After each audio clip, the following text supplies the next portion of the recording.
I was born into a horse family.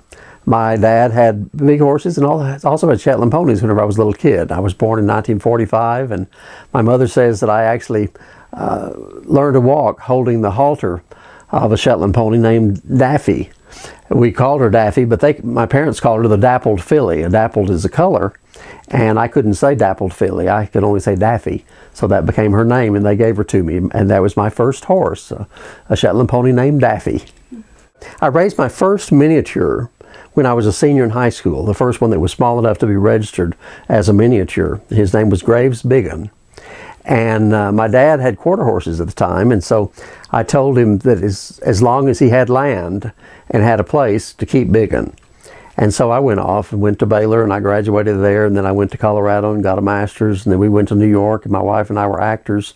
And when I finally came back to Texas, we still had Biggin, and I started buying mares to go with him for Biggin, and now I have almost 170 head, and I've been breeding them and showing them and selling them all over the world.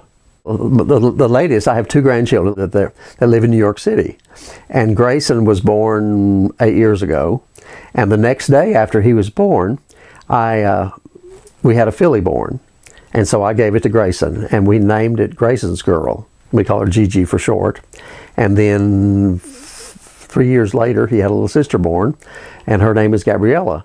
And the day after she was born, we happened to have a filly, which is just ironic that it happened that way. So I gave her that filly, and her name is Terrific Gabriella.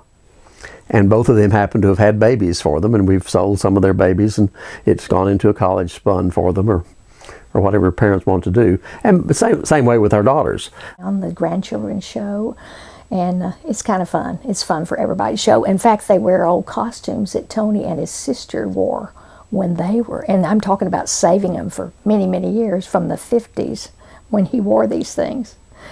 And we just pin them, tighten them up a little bit, pin them together, and they work great. Keep them in the closet for next generations.